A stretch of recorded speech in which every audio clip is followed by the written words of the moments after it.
Bon, eh bien, je pense qu'on va pouvoir commencer car visiblement les gens sont plutôt ponctuels et c'est une très bonne nouvelle, ça nous change un petit peu.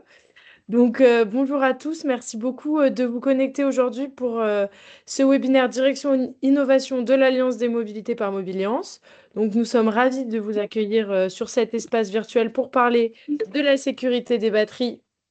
euh, en centre VHU. Donc, on va aujourd'hui échanger avec deux structures. D'un côté, nous aurons Gaëtan, CEO de chez Entroview, et Hugo pour Batterybox, un éco-organisme. Donc aujourd'hui, on vous reçoit pas avec l'Alliance des mobilités, qui est un des métiers de Mobiliance. Donc Mobiliance, c'est le syndicat patronal des services de l'automobile et de la mobilité.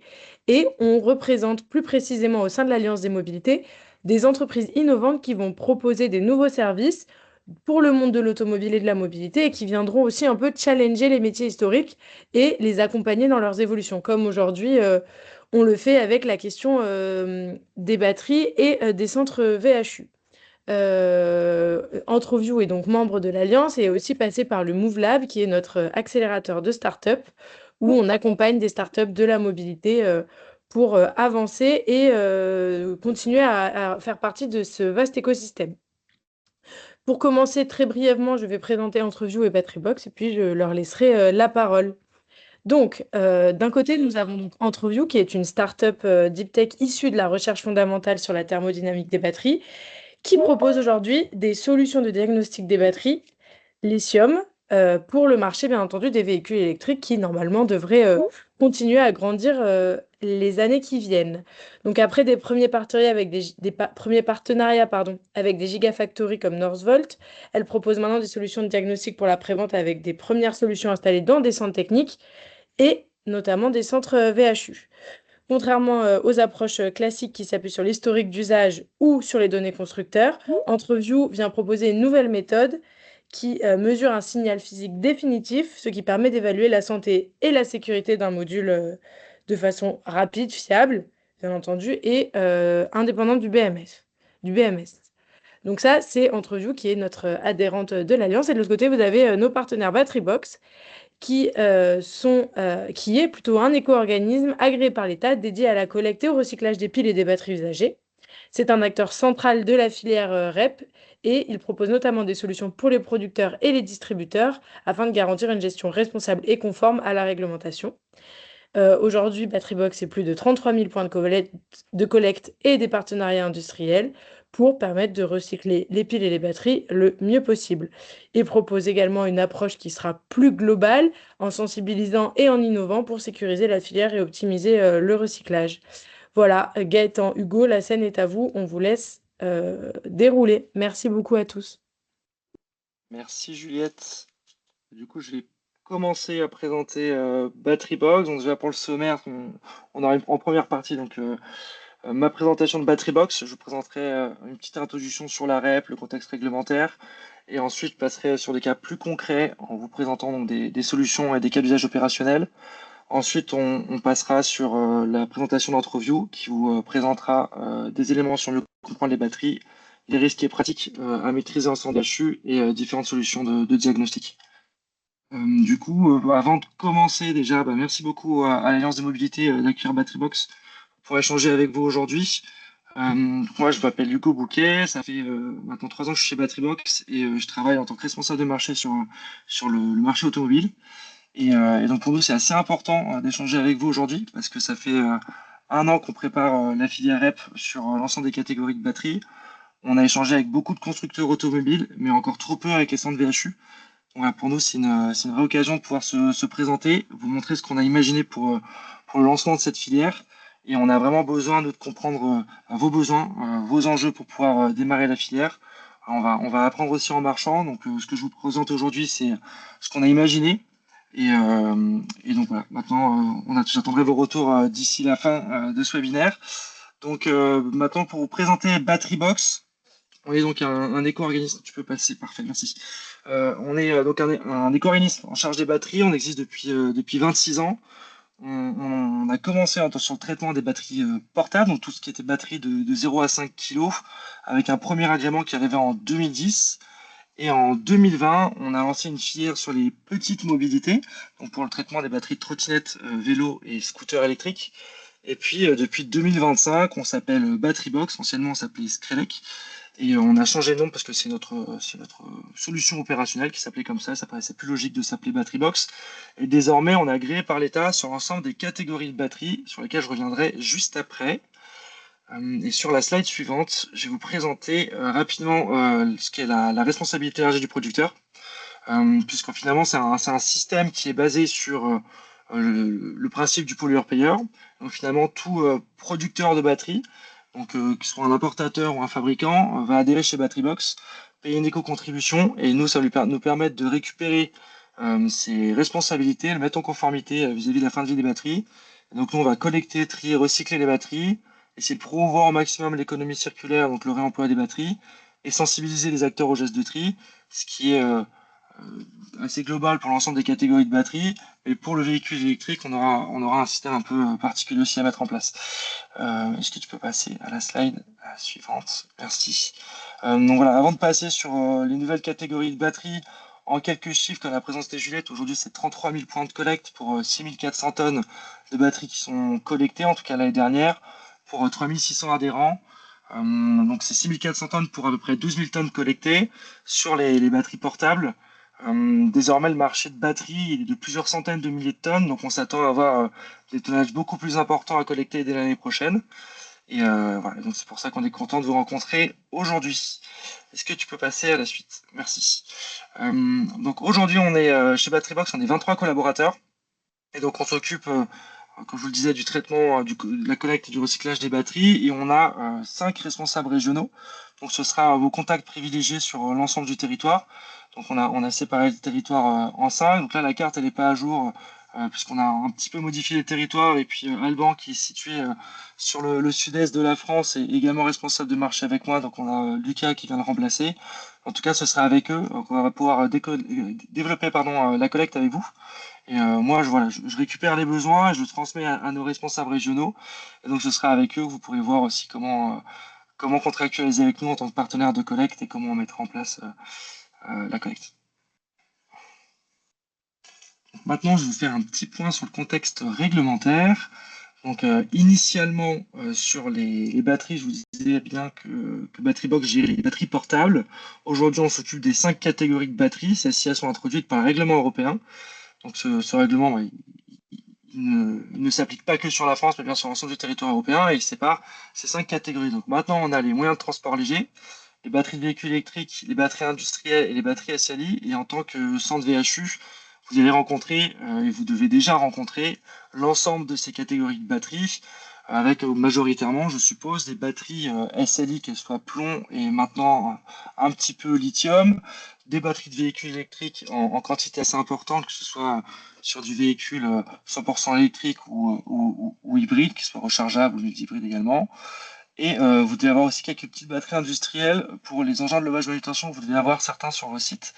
Et donc voilà, nous on va pouvoir vous proposer une solution de collecte sur l'ensemble de ces catégories. Donc ici, ça c'est pour vous réintroduire le statut de producteur. Normalement aujourd'hui en tant que centre VHU, vous n'avez pas ce statut. Mais cette slide, elle est pour vous introduire le fait que ceux qui vont adhérer chez nous seront majoritairement des importateurs de véhicules, enfin, des constructeurs automobiles, des fabricants de batteries et des distributeurs. Vous allez peut-être vous retrouver dans le cadre du statut de producteur si vous êtes opérateur de seconde vie et que vous allez faire du réemploi avec les batteries que vous pouvez retrouver sur vos sites, donc notamment avec des batteries de traction de véhicules électriques. Mais normalement, vous n'aurez pas ce statut, donc vous serez surtout partenaire de collecte. Alors ici, j'ai quelques enjeux qui sont pour Batterybox et pour l'ensemble de ces adhérents. C'est des enjeux sur la collecte, donc surtout sur le portable et la petite mobilité. Donc ça va un peu moins vous concerner, mais on aura des enjeux de collecte qui sont importants. En revanche, sur le réemploi, on va avoir un objectif de 2% de nos collectes qu'on va devoir régulier vers du réemploi d'ici 2027 et 5% en 2030. Donc ça concerne l'ensemble des catégories de batteries. Et des objectifs de rendement de recyclage. Voilà, qui sont cités ici. Ça ne vous concerne pas directement, mais nous, on va devoir contractualiser avec des acteurs qui respectent bien ces objectifs. Et ça, c'est un point qui est assez important pour nous. Alors maintenant, pour vous parler un peu de la solution de BatteryBox, donc on a une solution qui est opérationnelle, on a également une solution administrative. Pour vous introduire très rapidement la partie administrative avant d'aborder cette slide-là. Sur l'administratif, nous, on s'occupe donc de faire les déclarations de nos adhérents, donc ce qui concerne leur mise sur le marché, et de s'assurer de la bonne traçabilité de tous les déchets qu'on va être amené à collecter et traiter. Et donc ça passe souvent par la plateforme Track Déchets, et on met en place des appels d'offres réglementés, avec un appel d'offres de collecte et un appel d'offres de traitement, et bientôt un appel d'offres également sur le transport. Puis ensuite, pour tout ce qui est point de collecte, on signe des contrats de collecteurs, donc de partenaires de collecte. Et donc, avec vous, on devra être amené à signer ces contrats-là. Donc, sur la partie opérationnelle, on collecte donc les 5 catégories de batteries avec différents types de contenants. Donc, pour les batteries portables, on collecte sur des contenants donc, qui sont des fûts de collecte classiques avec de la vermiculique lorsqu'on a du lithium. C'est la même chose pour tout ce qui est batterie de petite mobilité. Pour les batteries de véhicules électriques, on sera amené à collecter en caisson sécurisée, donc en caisse en bois généralement, avec un seuil de collecte qui commencera à 400 kg, donc c'est le poids à partir duquel on pourra collecter les batteries. Pour tout ce qui est batterie industrielle et batterie de démarrage, on collectera en caisse palette et parfois en fût si besoin sur les batteries industrielles. Généralement, puisqu'on est sur des batteries qui sont assez volumineuses, la caisse palette sera le minimum requis. Et puis pour certaines batteries très volumineuses, ça pourrait être amené qu'on collecte sur palette, mais bon, généralement, on cherchera quand même toujours à avoir un contenant sécurisé. On collecte les batteries donc, sur l'ensemble du territoire français. Donc on passe d'abord par des points de collecte, c'est-à-dire qui on va fournir le matériel. Le matériel que je vous ai cité juste avant. On va ensuite passer par donc, nos collecteurs qui vont aller regrouper le déchet. Ensuite, on va l'envoyer dans des centres de tri, puis dans des centres de traitement pour le recyclage, et aussi vers des acteurs pour le réemploi, vu qu'on aura des objectifs à l'avenir. Majoritairement, nos piles et batteries sont collectées et recyclées sur le territoire français, donc c'est 98% de nos batteries qui le sont. On peut être amené à envoyer un petit peu sur des territoires limitrophes si on a des soucis de quantité, voilà, si on a des difficultés à acheminer les déchets vers des centres de traitement qui sont sur le territoire français. Mais généralement, on reste en grande majorité sur le territoire métropolitain et on gère également tout ce qui est batterie sur le territoire ultramarin. Et donc là, on a des vraies problématiques qu'on pourrait être amené à discuter ensemble, notamment sur la sécurité, puisque c'est le sujet aussi du jour, pour pouvoir convaincre les transporteurs maritimes de rapatrier les batteries sur le territoire métropolitain afin qu'on puisse les traiter. Donc ici, une petite slide sur la seconde vie des batteries. Je sais que c'est un vaste sujet, et notamment sur les batteries de véhicules électriques. Donc nous, ici, en tant qu'éco-organisme, on a des objectifs à respecter. Voilà, c'est des batteries qui ont souvent, on pense qu'ils ont une valeur positive, c'est pas toujours le cas. Nous, on n'est pas ici en tant qu'éco-organisme pour interférer sur les contrats. Vous pouvez déjà avoir en cours, si vous voulez faire par exemple de la seconde vie avec des batteries de véhicules électriques, libre à vous. Et si vous voulez à l'avenir que BatteryBox vous soutienne là-dedans et qu'on puisse collecter et amener des batteries vers des acteurs qui font du réemploi, on pourra réfléchir à des mécanismes de soutien lorsqu'on trouvera une valeur positive sur les batteries. À date, on commence à avoir pas mal d'expérience sur d'autres catégories, surtout les batteries portables et les batteries de mobilité. On a rarement une valeur positive sur les batteries, mais si on arrive à en trouver, ben, on cherchera à le développer. Et donc nous, on pourra aussi vous épauler sur ce sujet-là. Il ne faudra pas hésiter à nous contacter. Voilà, alors ici, je vais vous présenter maintenant plus concrètement des cas d'usage opérationnel. Le premier, donc on va pas essayer d'y passer trop de temps, mais en fait, c'est un schéma de logistique. C'est le schéma qui va être le plus probant avec les constructeurs auto, puisque finalement, il y aura un peu deux schémas différents. Il y a celui où on sera directement avec les constructeurs auto avec qui on aura contractualisé, et le schéma avec les centres VHU.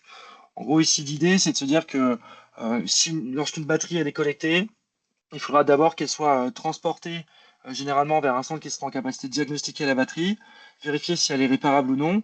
Si elle est réparable, ou en tout cas elle peut avoir une seconde vie, elle pourra être amenée vers BatteryBox pour qu'on puisse la gérer, ou l'adhérent pourra le faire directement si elle le souhaite. Et si elle n'est pas réparable et qu'il n'y a pas de seconde vie possible sur cette batterie, on cherchera à aller la collecter pour la recycler. Donc là, il faudra respecter ce seuil de 400 kg.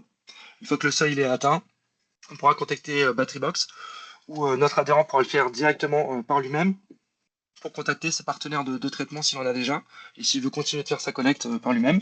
ou sinon il demandera à Batterybox de collecter directement les batteries, et nous on l'enverra vers nos centres de traitement, dans le respect du cahier des charges des éco-organismes qui nous impose de rester dans un rayon de 1500 km avec les centres de traitement. Donc là, on aura un petit défi sur le comptage des batteries entre celles qui ont été envoyées par les adhérents dans les centres de traitement et celles qui ont été collectées et recyclées par Batterybox. Donc ça, c'est vraiment le schéma Batterybox avec ses adhérents. Et puis maintenant, la slide suivante, c'est le schéma avec les centres VHU, qui est à peu près similaire. Là, l'idée, c'est que tout ce qui est en vert, c'est géré par le centre VHU.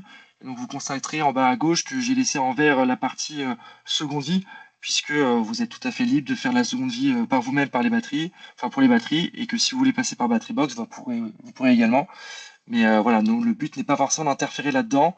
Par contre, ce qui est important, c'est qu'on soit en capacité de collecter une batterie qui a été extraite d'un VHU, puisque voilà, nous on est sur l'arrêt de batterie, pas sur l'arrêt de VHU.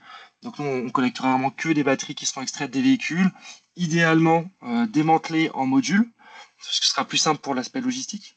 Et bien sûr, dans le respect de ce seuil de 400 kg qui nous permettra de collecter au mieux les batteries. Voilà. Donc maintenant pour les centres VHU, donc on a vu un schéma. On va voir plutôt maintenant comment ça va se passer concrètement sur l'ensemble des catégories. Donc pour tout ce qui est les batteries SLI au plomb. Donc c'est un peu comme la seconde vie, on peut avoir des batteries à valeur positive. Donc ici, le centre DHU pourra maintenir ses contrats de collecte avec ses partenaires qui lui offrent une valeur sur le plomb.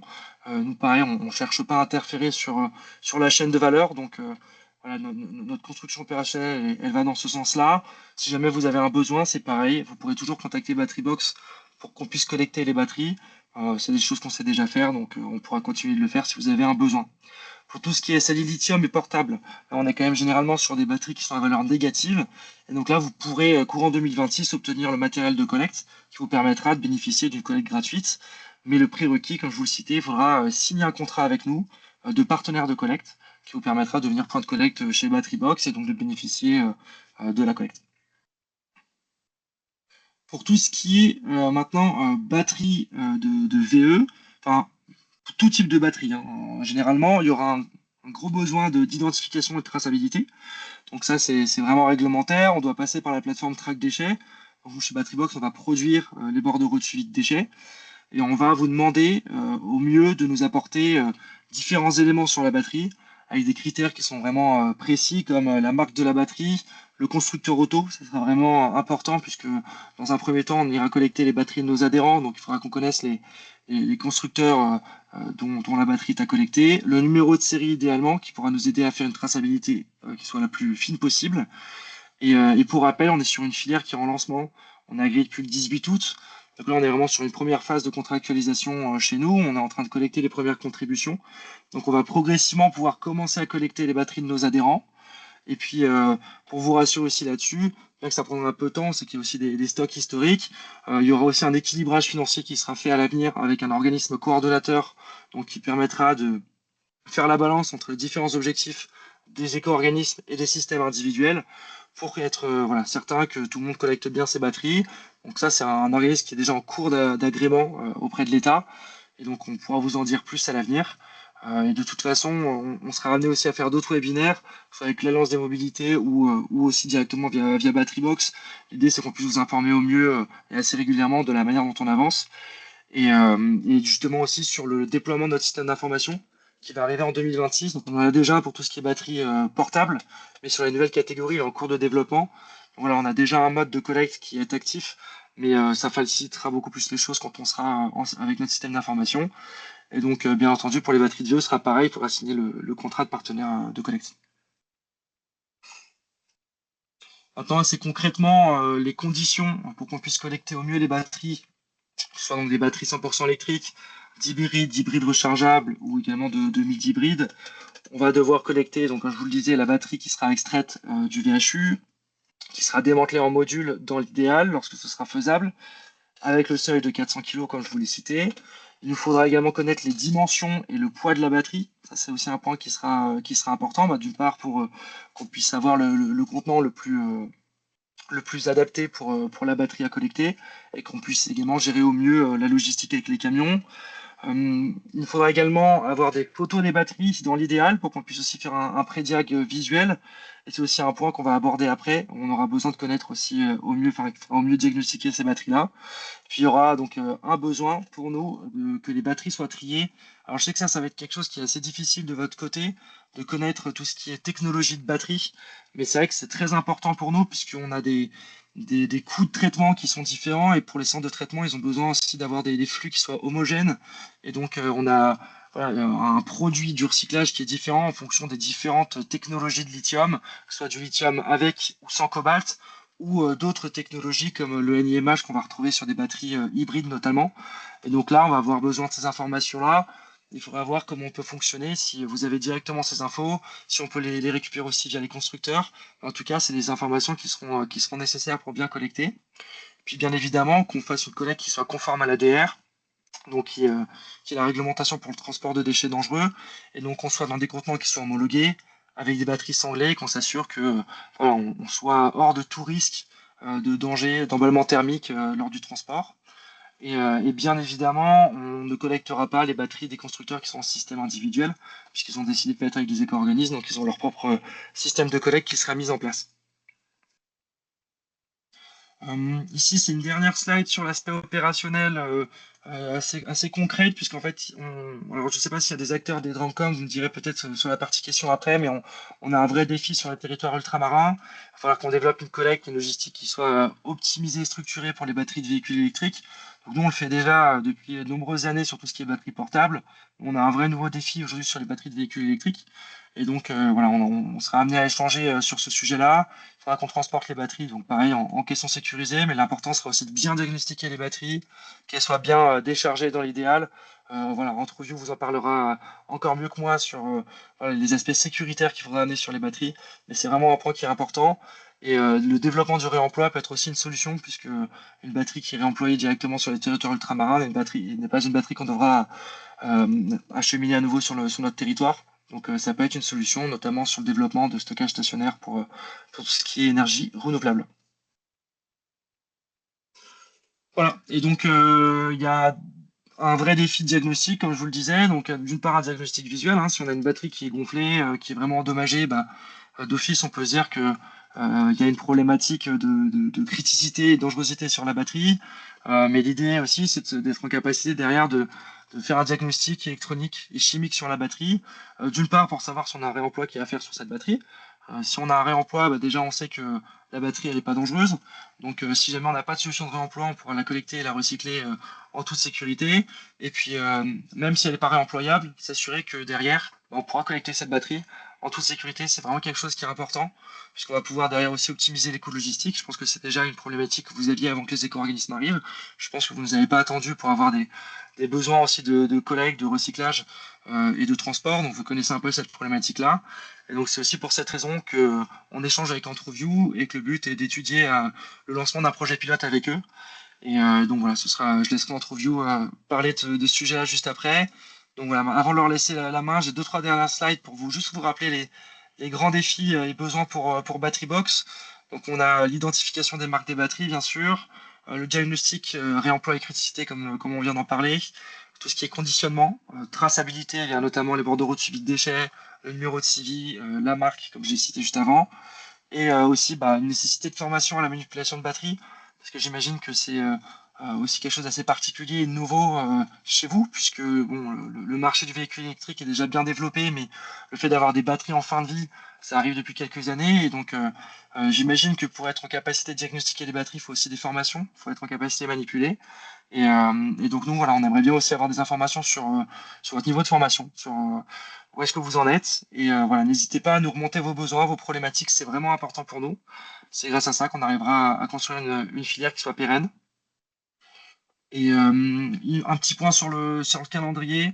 Donc, comme je vous le disais, nous, on est agréé depuis le 18 août. Donc, tout au long de l'année 2025, on a mis en place des groupes de travail avec les constructeurs auto pour un peu comprendre leurs besoins. On a monté un dossier d'agrément et on a été validé en CIFREP, donc la commission des filières REP, en juillet, et on a obtenu notre agrément. Voilà, on est très heureux de ça au 18 août. Donc maintenant, on est le seul éco-organisme qui ne gère que des batteries et l'ensemble des catégories de batteries. Donc on est très heureux de ça. On a lancé nos appels d'offres en septembre. Donc là, on a reçu la plupart de nos offres pour la collecte et le traitement, et maintenant, il faut qu'on les valide. On est, comme vous le voyez sur la partie rose, en pleine période d'adhésion des producteurs. Ça va encore durer sur toute l'année 2026. Et on reçoit les premiers financements. Donc voilà, on va pouvoir commencer progressivement les collectes. Mais maintenant, il va falloir vraiment qu'on ait cette bascule entre le financement et la capacité de traitement. Et voilà, donc on est heureux de pouvoir échanger sur ce point-là. Donc n'hésitez pas à nous contacter. Dans la présentation que vous allez recevoir après, il y a un lien dans Contactez-nous pour avoir accès au formulaire de contact. Et puis vous aurez aussi les miens vraiment que je vais vous envoyer. Et puis je pourrai également vous transmettre à l'avenir les contacts de nos responsables régionaux qui pourront venir vous rencontrer pour mieux comprendre vos problématiques. Voilà, donc en tout cas, merci beaucoup pour votre écoute. On se retrouve à la fin pour les questions. Et je vais laisser la parole à Gaëtan pour présenter leur solution. Merci Hugo, merci à tous d'être encore là. On sait que c'est un peu long, les webinaires le lundi en fin de journée. Et malheureusement, je vais commencer par un peu de chimie, mais c'est important d'arriver à essayer de comprendre un peu de quoi on parle. Donc il faut savoir que on est sur une nouvelle chimie, et donc c'est pas comme un moteur thermique, hein, c'est plus de la mécanique, c'est de l'électrochimie. De quoi on parle quand on parle souvent de l'état de santé des batteries? On va parler de SOH, c'est le state of health, l'état de santé. Ce qu'on entend par state of health, c'est la capacité restante dans la batterie.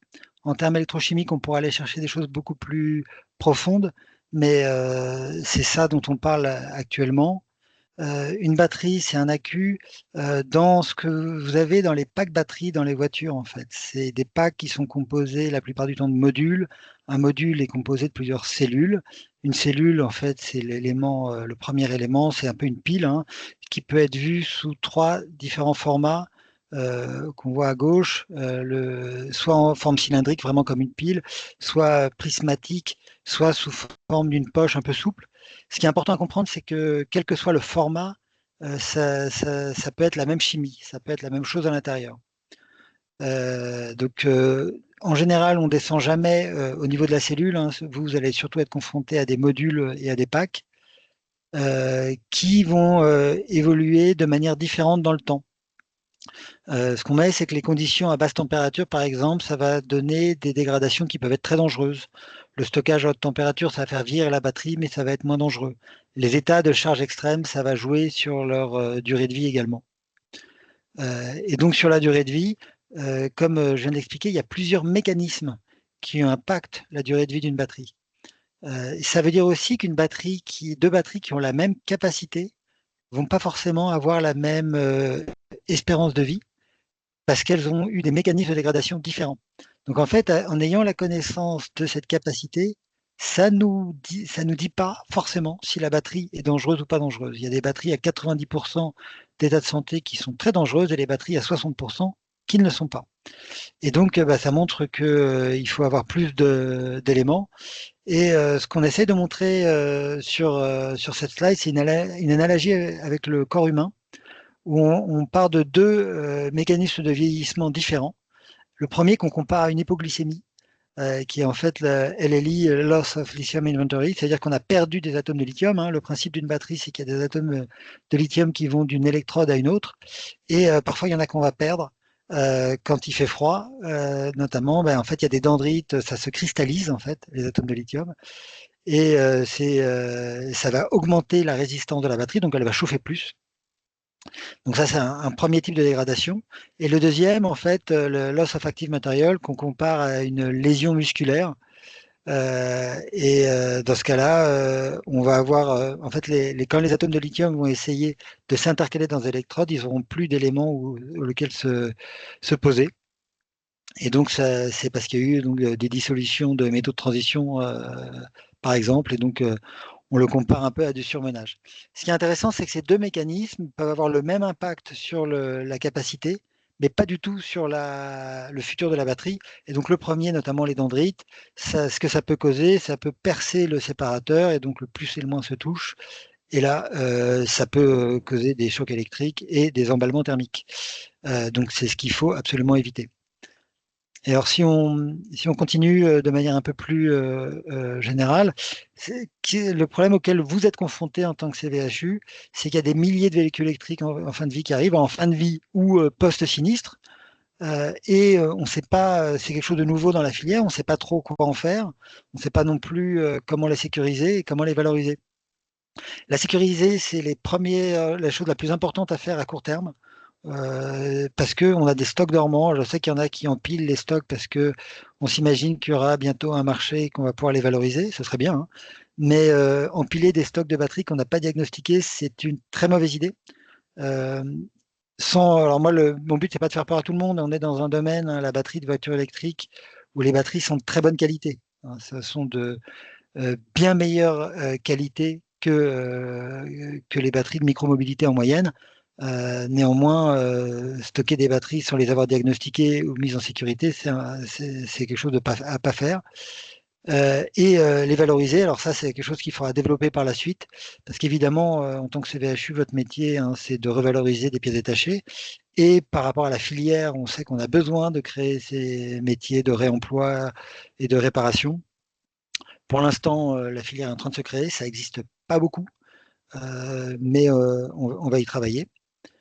Donc le problème concret, hein, c'est qu'actuellement, des solutions de diagnostic avancées dans tous les CVHU, dans tous les garages, ça existe assez peu. Et donc, on ne sait pas quoi faire des batteries. Et on ne sait surtout pas estimer évidemment leur valeur résiduelle. Et alors, si on passe à la suite, de manière plus concrète, on parle de quels risques dans les CVHU. Il y a un premier qui est un risque mécanique. Ben, c'est quoi? En fait, les batteries, elles ont pu avoir un choc. Ça, c'est quelque chose qu'on peut voir lors d'une inspection visuelle, hein, perforation, choc, déformation. Donc, Hugo parlait des batteries qui ont gonflé. Ça, on le voit sur les pouches, hein, c'est des batteries souples qui ont gonflé. Si on le voit, on peut le voir également sur des cylindriques. Là, c'est quand elles ont bien plus gonflé. Et les perforations, donc lors de crash ou autre. Ça, évidemment, quand il y a des batteries qui ont été choquées, hein, il faut évidemment pas y toucher. Les risques électriques qui peuvent être dus à des problèmes électroniques, mais qui peuvent être également dus à des mécanismes internes à la batterie, comme je disais. Et ces chocs-là, hein, les risques mécaniques et électriques, peuvent donner lieu à des emballements thermiques. Les emballements thermiques, de quoi parle-t-on? En fait, les batteries lithium, quand elles atteignent une certaine température, d'ailleurs même si elles sont en très bon état, elles commencent à prendre feu par elles-mêmes, hein, sachant qu'à l'intérieur d'une batterie, il y a tous les éléments électrochimiques pour qu'elles puissent prendre feu elles-mêmes. Hein, donc elles n'ont pas besoin d'aide. Donc si on dépasse un certain seuil de température, là, il y a un emballement thermique. Et là, un pack qui prend feu, c'est très impressionnant. Et surtout, c'est très dur à arrêter. Donc, en général, je pense que vos assureurs, et si vous suivez les indications de vos assureurs et les indications de la filière, on vous recommande d'avoir des caissons à eau dans lesquels mettre les packs. Ce qu'il faut savoir, c'est que un pack qui a pris feu, c'est déjà arrivé on le mette on l'immerge dans de l'eau, on le ressorte 12 heures après et ça reprend feu. Parce qu'en fait, tant que le cœur de la cellule la plus chaude n'est pas redescendu en température, ça va reprendre feu. Et à l'intérieur, il y a des électrolytes inflammables et également il y a des fumées toxiques, hein, mais il vaut mieux quand même que les fumées s'en aillent que les garder. Et il y a aussi quelque chose auquel vous allez probablement être confronté sur des modules qu'on n'arrive pas à identifier parce qu'ils ont été issus de l'incendie et autres, où là, il faudra prendre évidemment des mesures encore plus particulières. Sur la suite, les bonnes pratiques, là c'est vraiment très résumé, hein, mais il faut des équipements compatibles ADR évidemment pour le transport et le stockage, des procédures de mise en sécurité. Il y a évidemment des contrôles visuels, hein, qui sont recommandés, un confinement, c'est-à-dire qu'on ne met pas les batteries dans les mêmes stocks que le reste de vos ateliers, avec des stocks, des zones dédiées et monitorées. Faut que vous ayez évidemment des protocoles d'urgence, hein, en cas de suspicion d'emballement thermique. Ce qu'il faut savoir, c'est que si on prend des extincteurs classiques, ça ne va pas fonctionner, hein, sur des batteries lithium. Donc, il faut vraiment avoir les bons protocoles et à minima, quand ça commence à chauffer, s'en aller, hein, parce que ne faut pas jouer aux super-héros. C'est très dangereux, les batteries lithium, surtout dans un pack qui a énormément d'énergie. Et donc, quand ça prend feu, c'est vraiment l'enfer. Ça arrive rarement. Il faut tout faire pour éviter que ça se reproduise. Et donc, également pour la suite, pourquoi il faut diagnostiquer la sécurité, la conformité réglementaire. On a parlé un petit peu de la réglementation. Alors, il faut savoir que nous, on trouve que la réglementation, elle n'est pas forcément encore adaptée. Je pense qu'il y a des mesures où elle devrait être renforcée parce qu'il faut absolument réduire les risques d'incendie. Il faut savoir qu'on en a parlé, on est dans une logique de filière où toute la filière a besoin de se créer, que chacun trouve un nouveau business model. S'il y a un incendie à n'importe quel endroit de la filière, ça nuit à toute la filière. Donc on a vraiment un enjeu d'écosystème sur la sécurité, bon, sans compter que personne n'a envie qu'il y ait des accidents humains, évidemment. Et également pouvoir identifier les modules qui sont réparables, réutilisables. Actuellement, il y a très peu, il y a quelques initiatives, hein, il y en a qui sont présents aujourd'hui, qui travaillent là-dessus, sur la seconde vie, mais ça commence tout doucement. La réparation, de la même manière, il y en a quelques-uns qui commencent, mais ça commence tout doucement, mais il faut quand même initier la filière pour qu'on puisse en faire quelque chose de ces modules. Améliorer la traçabilité. Alors Hugo en a parlé, ils ont besoin d'informations. Évidemment, un diagnostic comme le nôtre, avoir le type de chimie, c'est assez facile, parce que en termes électrochimiques, c'est très visible. Et éviter les erreurs coûteuses. Alors le module sain déclaré défectueux, à la limite, ça c'est pas très grave, mais par contre, des modules qui sont défectueux, qu'on réutilise, ça évidemment un grand problème. Donc ça, il faut éviter absolument. Et nous, ce qu'on propose comme diagnostic, c'est un ensemble de diagnostics entre Diag et entre Safe. Le premier, hein, vous voyez, c'est sur une servante, un outil qu'on va plugger en plug and play directement au module. L'intérêt, hein, du plug and play avec un logiciel très simple, c'est qu'on n'a pas besoin d'avoir une formation d'électrochimie pour faire ce diagnostic.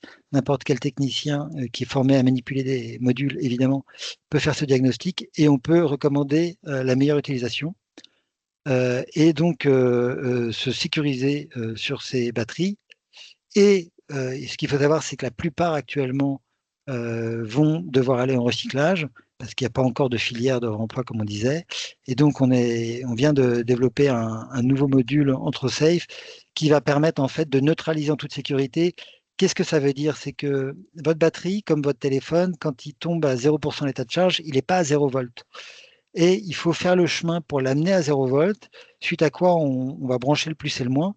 Et là, la batterie est sûre pour le stockage, le transport et le recyclage. Le stockage, c'est fondamental parce que sur beaucoup de centres, on est encore sur des petits volumes. Et donc, si on veut atteindre des seuils qui vont permettre de rendre le transport abordable pour les éco-organismes, pour les recycleurs et pour toute la filière, il faudra probablement stocker un peu en attendant de pouvoir collecter. Et pour ça, il faut que les stocks soient sécurisés.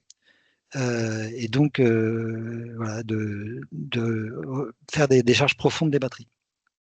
Et donc ça va supprimer tout risque d'incendie. Et alors les gains, évidemment, nous, ce qu'on propose, c'est qu'avec nos outils, de pouvoir faire plus de 500 diagnostics de modules par an, de sécuriser les modules et d'avoir des économies potentielles en logistique, mais également d'être prêt pour la revalorisation. Alors il y a déjà des petites initiatives, comme je disais, mais de pouvoir revendre ces modules qui permettront donc de faire de la réparation ou de la seconde vie. Et ça, c'est important pour toute la filière. Et pour finir, pour nous, ce qui semble très important, c'est cette logique d'écosystème, qui est une collaboration entre les CVHU, les éco-organismes, les équipementiers, les assureurs aussi, je n'ai pas mis là, évidemment. La standardisation des diagnostics. La standardisation des diagnostics, ça ne veut pas dire qu'on veut dire que c'est notre diagnostic le standard, mais c'est-à-dire qu'on se met tous d'accord en tant que filière de ce qu'on attend à minima sur chaque diagnostic pour que les diagnostics qui soient transmis aux éco-organismes, aux transporteurs, aux recycleurs, à ceux qui vont réutiliser les batteries, soit quelque chose qui parle à tout le monde et qui est le minimum d'informations nécessaires pour donner de la confiance dans cette filière. Et pour ça, l'opportunité, évidemment, hein, c'est pour créer une filière plus sûre et évidemment plus rentable parce qu'il va bien falloir quand même que chacun y trouve son compte à la fin. Voilà. On a mis un petit QR code parce qu'on fait une démo de notre produit à Nanterre mercredi. Donc ceux qui ne sont pas inscrits et qui veulent venir, c'est évidemment ouvert. Et sinon, avec plaisir pour répondre à toutes vos questions et surtout échanger sur les cas pratiques que vous pouvez avoir sur le terrain. Merci beaucoup à tous les deux pour cette présentation. Ce que je vous propose, donc si vous avez des questions, vous pouvez lever la main et la poser à voix haute, et je distribuerai la parole, ou alors vous pouvez l'écrire dans le chat. Je vois que certaines personnes ont d'ailleurs discuté dans le chat, donc n'hésitez pas à partager remarques et ou questions avec tout le monde.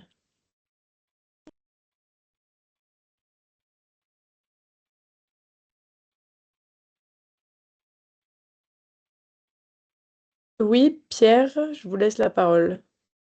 Bonjour à tous, Pierre Mesmacar de Cap Nord à Dunkerque. J'ai une question pour Batterybox. Si je comprends bien, le flux de batteries de véhicules thermiques serait à valeur négative et on voit avec Entroview qu'on doit effectivement s'équiper, on doit former nos équipes, on doit investir dans la sécurité. Et j'avais une question, quels sont les mécanismes de compensation que propose Batterybox pour cette REP? Eh ben, très bonne question. Alors effectivement, sur le véhicule thermique, vous allez avoir des batteries de SLI, donc des batteries au plomb. Là, pour le coup, vous allez avoir une valeur positive. Pour tout ce qui est batterie lithium, on va venir simplement collecter les batteries. Donc on n'aura pas forcément de mécanisme de soutien. En revanche, pour tout ce qui est batterie de traction, donc là sur véhicule électrique, effectivement, il faudra qu'on réfléchisse. Donc c'est aussi l'idée de mettre en place un pilote avec Entreview, c'est réfléchir à des mécanismes, de voir comment on peut réduire ses coûts logistiques, essayer d'adapter au mieux la collecte des batteries, et puis ensuite voir un peu comment ça peut être impacté et si on pourrait mettre en place des soutiens financiers. Aujourd'hui, on est en début de filière, donc l'idée c'est un peu de comprendre l'impact qu'on pourrait avoir à bien diagnostiquer. Et puis ensuite, on pourra vous proposer différents types de soutien. Merci.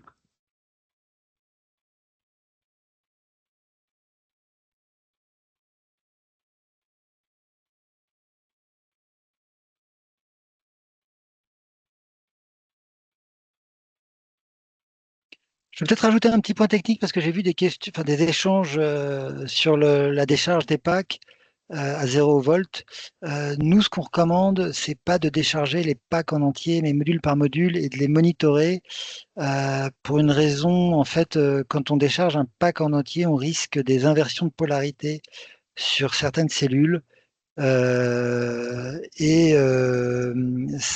peut avoir des conséquences qui sont pas certaines, mais notamment il y a des transporteurs, on en parlait, hein, des Dromcom, les transporteurs qui veulent pas prendre les batteries dans les bateaux, ce qu'eux, ils recommandent dans leur cahier des charges. Alors pour l'instant, ils veulent pas du tout les prendre, mais on travaille avec eux pour qu'ils les prennent. C'est d'être sûr qu'il n'y a pas eu d'inversion de polarité. Une inversion de polarité, c'est quand certaines cellules vont descendre sous les 0 volts.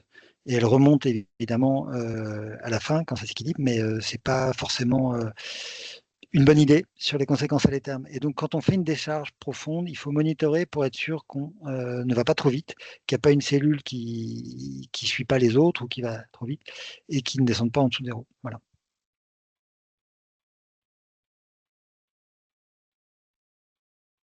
Et puis, comme tu le disais, il y a aussi l'aspect sécurisation finalement qui est quand même important. Je pense pour vous en tant que centre VHU, c'est de vous assurer que vous avez que votre stock de batterie, surtout si parfois pour certains commence à être un peu important, de vous assurer que s'il y a un emballement thermique de batterie, ça puisse pas se propager à l'ensemble des batteries. Donc effectivement de s'assurer que vous ayez bien neutralisé les modules des batteries dont vous êtes en possession aujourd'hui. Je pense que ça, vous pouvez aussi avoir un intérêt assez particulier voilà, à avoir ce genre de solution. D'autant plus que maintenant, on commence à avoir des sujets autour des ICPE qui sont assez importants. Donc, je pense que voilà, il y a un vrai point pour toute la filière, comme disait Gaëtan, à avoir des normalisations de diagnostic sur l'ensemble du territoire.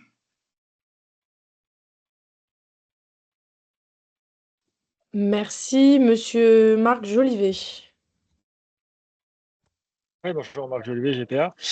Question plutôt pour Hugo, donc Battery Box.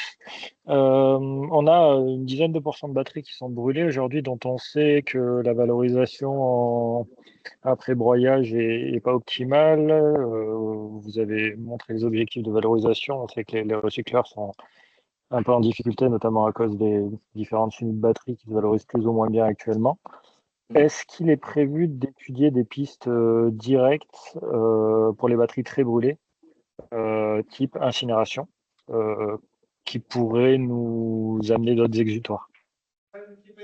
Oui, c'est une bonne question. Aujourd'hui, alors on est en plein Je appel serai d'offres de pas là, traitement, putain. donc j'ai pas encore de vision sur les possibilités autres que le recyclage classique. Donc, de toute façon, en fait, généralement, une batterie, elle va subir différents types de traitements. Elle va être broyée, ensuite elle va être incinérée, hein. Globalement, ce qui se passe en France, c'est ce type de traitement. On est toujours sur de la pyrométallurgie. Donc, une batterie, si elle est déjà brûlée, disons qu'il y a peut-être une partie du traitement qui a déjà été effectuée, mais la partie broyage devient quand même beaucoup plus compliquée. Donc effectivement, aujourd'hui, c'est compliqué. Et c'est très cher de recycler des batteries brûlées. Donc nous, globalement, on passera par une collecte en contenant P911 pour ces batteries-là. Et après, on verra s'il y a d'autres solutions. Aujourd'hui, j'ai pas spécialement de réponse à vous apporter parce que j'ai pas trop de visibilité sur les offres de traitement autres que celles qu'on connaît déjà sur le recyclage de batteries. Mais effectivement, ce sera des pistes à étudier. Voilà. Désolé, j'ai pas de réponse vraiment à votre question, mais effectivement, on l'étudiera, je pense.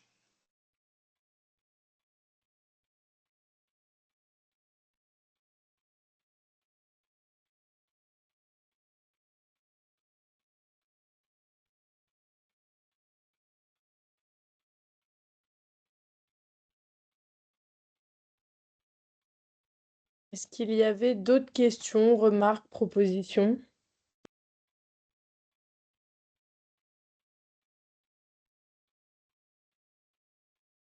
Dans tous les cas, vous recevrez, vous participants, à la fin, enfin d'ici demain, ou enfin dans tous les cas, avant la fin de semaine, un mail récapitulatif où vous trouverez le replay, la présentation projetée, ainsi que les contacts de nos intervenants si vous voulez continuer à parler avec vous, avec eux, ainsi qu'une petite présentation de l'Alliance des mobilités. Donc n'hésitez pas à nous recontacter en cas de besoin. Nous serons votre disposition pour répondre à vos questions et à vos remarques. Donc voilà. Ah, Monsieur Chéré?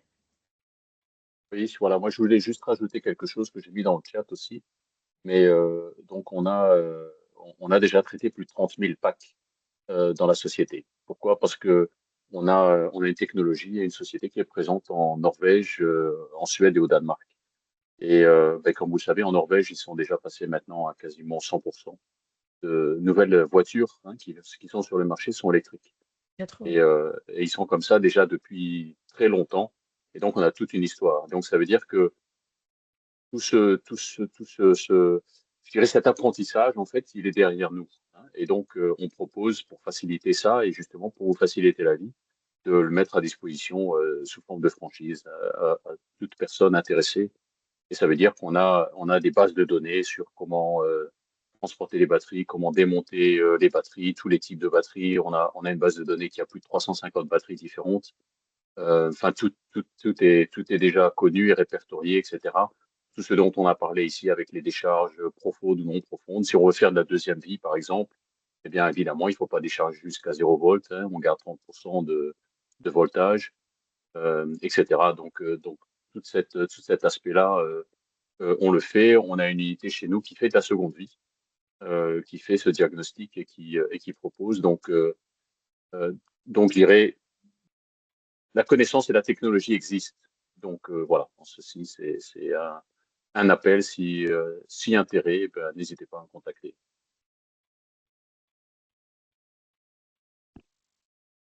Merci beaucoup. Madame Pellerin? Oui, bonjour. Une question pour Monsieur Chéret, justement, puisque vous avez une vision un peu plus avancée que nous dans les pays nordiques. Qu'est-ce qu'il en est de la batterie de réemploi aujourd'hui dans ces pays? Quand vous appelez batterie de réemploi, vous voulez dire quoi, la seconde vie de la batterie? Oui, pardon, de seconde vie. Donc en fait, un pack en tant que tel, il est très rarement réutilisé en seconde vie. Par contre, les modules, euh, ça s'utilise en seconde vie. Le marché aujourd'hui, il est un petit peu compliqué parce que on est confronté au prix des batteries neuves qui viennent de Chine, évidemment, ou de modules neufs qui viennent de Chine. L'utilisation, elle est pour la plupart principalement pour des batteries stationnaires, donc dans des utilisations différentes que des batteries de véhicules électriques. Et pour ces batteries stationnaires, eh bien là, on a tous les Chinois qui arrivent avec des prix qui sont cassés. Donc, on a un positionnement qui est assez délicat. Maintenant, la nouvelle directive européenne va peut-être aider à positionner cette seconde vie, ces batteries, ces modules de seconde vie sur le marché. Bon, on verra. En tous les cas, la technologie est là, la faisabilité existe. Un des problèmes aussi de la seconde vie, c'est la diversité énorme en termes de type de batterie et de type de module qu'il y a sur le marché. C'est très difficile de trouver 2 fois le même module dans un pack de voitures électriques.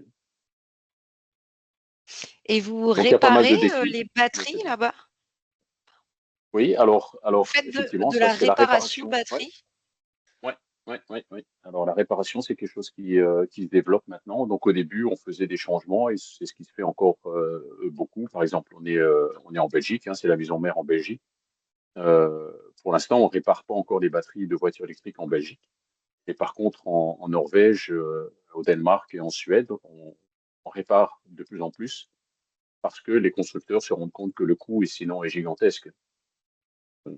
Donc ils essayent de travailler là-dessus. Et pour réparer une voiture qui est déjà, enfin une batterie de voiture qui est déjà utilisée, eh bien, il faut des modules de seconde vie, puisqu'on met pas de module neuf dans un pack usagé en fait, hein, déjà utilisé. Donc ça peut être un boomer, un développeur de seconde vie, mais il faut le temps que ça se mette en marche. Ouais, et j'en profite aussi pour préciser un point qui est non négligeable, qui est que le cahier des charges demande justement à ce que les batteries soient traitées dans un rayon de 1500 km. Donc pour ce qui est du Danemark, peut-être qu'on est encore dans cette limite-là. Et pour la Norvège, voilà, on frôle avec la légalité, puisqu'on peut, enfin, si on dépasse ces 1500 km, en tout cas de la frontière française du point de collecte, on ne pourra pas envoyer les batteries aussi loin. Mais pour être clair, notre objectif n'est pas d'envoyer les batteries, notre objectif est de traiter ces batteries sur la France, avec des franchisés, hein, juste faire des choses comme ça. Donc l'idée, c'est on a un partenaire en France, on lui donne accès à toute la technologie qu'on a, les modes opératoires, la machine de décharge des batteries, éventuellement les conteneurs de transport, etc. On forme les gens chez nous, ensuite on va former chez vous la première, deuxième, troisième, je sais pas, batterie. Et puis voilà. Et ensuite, vous faites partie du réseau Sorbat où on échange régulièrement les meilleures connaissances, les best practices, hein, comme on dit en bon français, pour savoir ce qui se passe dans les autres pays. Et comme ça, on est sûr d'être toujours à l'avance et à la pointe de la technologie de la connaissance. Donc les batteries, l'objectif n'est pas de faire effectivement transporter les batteries de France vers le Danemark ou la Norvège ou je ne sais où, hein. C'est vraiment de les traiter sur place. Et donc de vous donner la technologie et la compétence. Merci pour ces éléments. Moi, peut-être rajouter sur le réemploi seconde vie. Donc effectivement, la seconde vie, il y a des initiatives, mais c'est un petit peu compliqué tant qu'on n'a pas un soutien réglementaire. Sur les sur le réemploi pour réparer des batteries, il y a déjà des choses qui se font, mais qui sont plutôt faites par les constructeurs eux-mêmes, hein, parce que faut aussi comprendre que comme on a 8 ans de garantie constructeur sur la plupart des batteries, ça veut dire que toutes les batteries où il y a des pannes qui ont moins de 8 ans sont gérées par les constructeurs automobiles. Pour l'instant, ils ne font pas encore appel à des pièces détachées qui viendraient de tiers comme les CVHU, mais c'est des sujets qui sont ouverts, enfin nous avec lesquels on discute chez plusieurs constructeurs depuis un moment. Je pense que tout le monde est conscient que ça va venir parce qu'il y a des besoins, hein, et que effectivement on peut pas réparer, on peut pas changer un module d'une batterie usagée par un module neuf parce qu'on a besoin d'un équilibrage. Et donc il y aura besoin de ces pièces détachées pour la réparation, dans un premier temps avec les constructeurs automobiles et dans un second temps avec des garages qui pourront faire de la réparation. Enfin, il y en a déjà qui le font, mais comme j'ai dit, hein, on parle là des voitures des voitures électriques qui ont plus de 8 ans.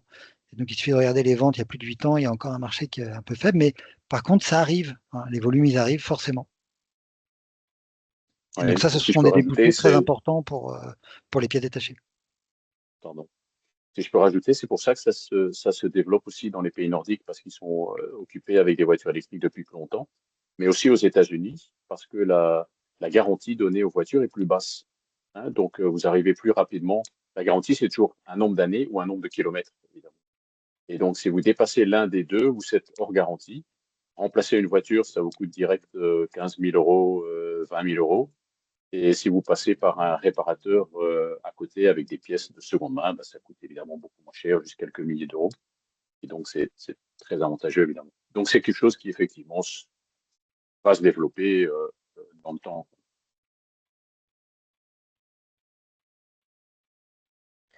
Merci beaucoup. Est-ce qu'il y a encore une intervention? Je ne pense pas. On arrive de... Ah, Pardon. oui, pas de souci, allez-y. Désolée, pardon. Une question pour Batterybox sur le conditionnement des batteries pour le transport. On vous fera la demande, vous nous envoyez le conditionnement, on vous met ça dans les caisses et ensuite vous revenez, ou la caisse sera directement dans le camion et on charge le camion et ça part tout de suite?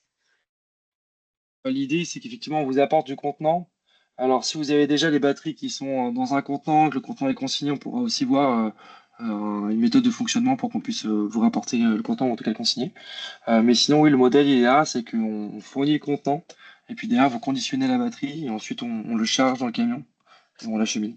Après, il faudra voir, justement, on vous mettra à disposition, dans un premier temps, ce sera un formulaire, et après, ce sera par le système d'information. Donc là, il faudra indiquer si vous avez des engins de levage, manutention, pour justement transporter la caisse palette, enfin en tout cas la caisse en bois qui est sur palette dans le camion. Mais voilà, on s'adaptera à la situation que vous avez.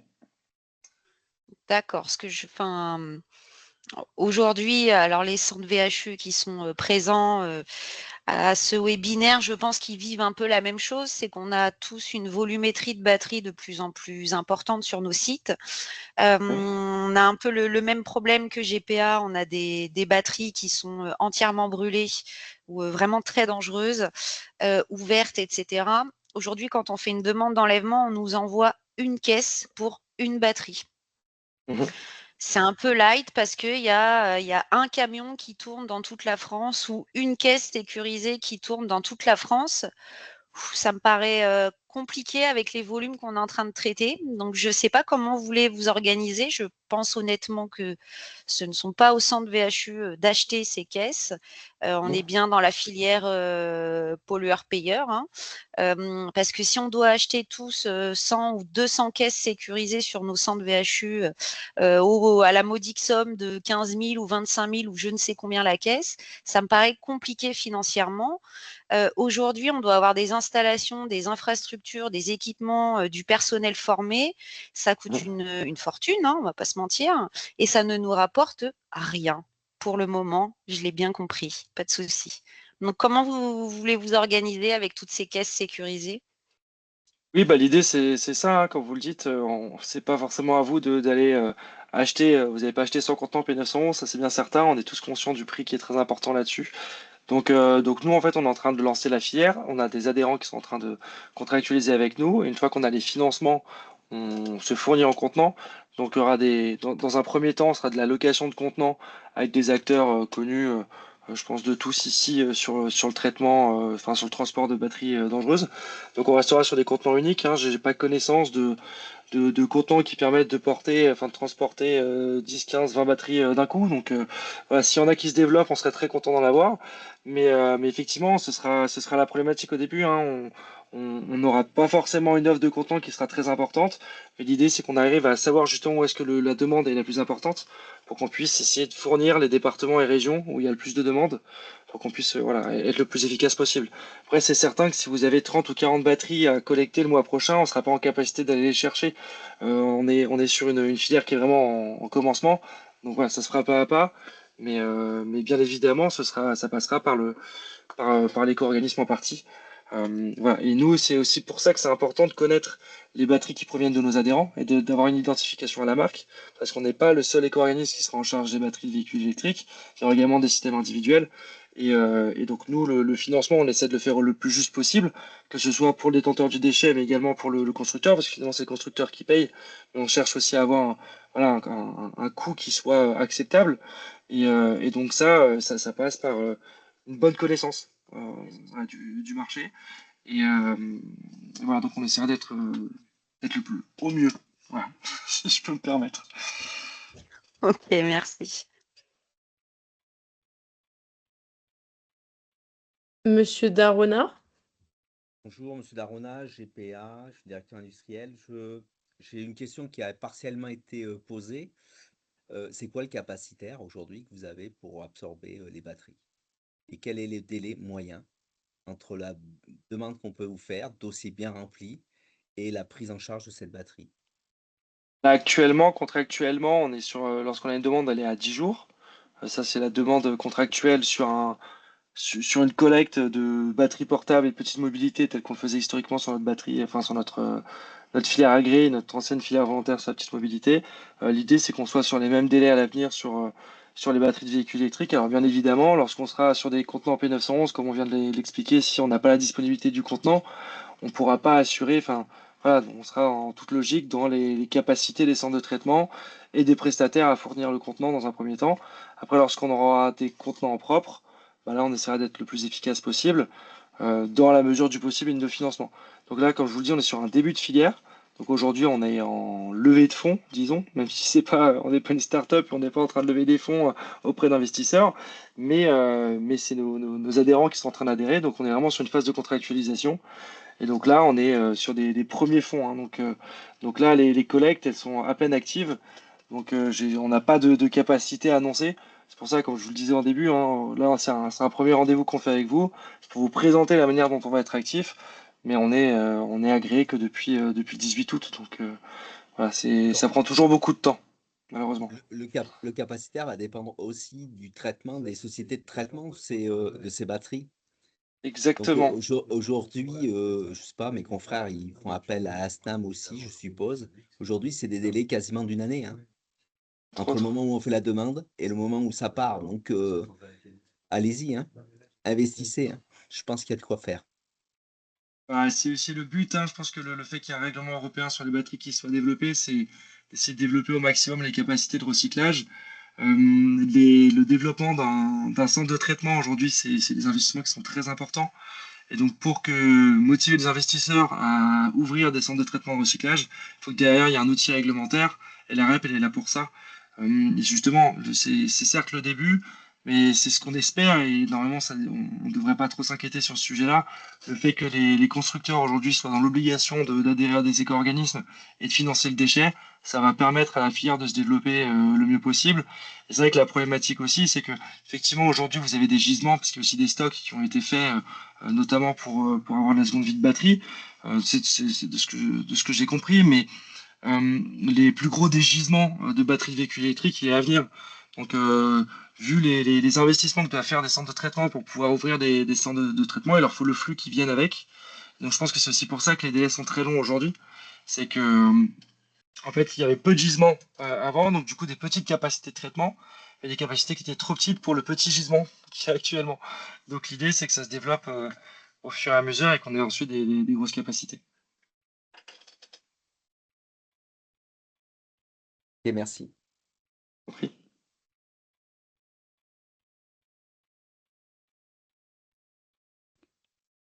Très bien. Madame Pellerin, vous avez toujours une question ou vous avez oublié de baisser votre main? Hop là. J'ai oublié de baisser ma main, pardon. Pas de souci. Eh bien, merci beaucoup à tous pour ces échanges. Donc voilà, comme on vous l'indiquait, de toute façon, on vous enverra les informations complémentaires et les informations partagées à l'occasion du webinaire dans un petit mail de retour. Si vous avez quoi que ce soit comme question, n'hésitez pas à nous contacter, que ce soit sur l'Alliance Entreview ou sur BatteryBox. Et merci encore pour vos questions, les échanges et ce moment. Voilà, je vous souhaite à tous une très bonne journée, enfin une très bonne fin de journée également, on peut même dire, et peut-être à bientôt. Merci. Merci à beaucoup. tous. Au revoir. À bientôt. Fin de journée.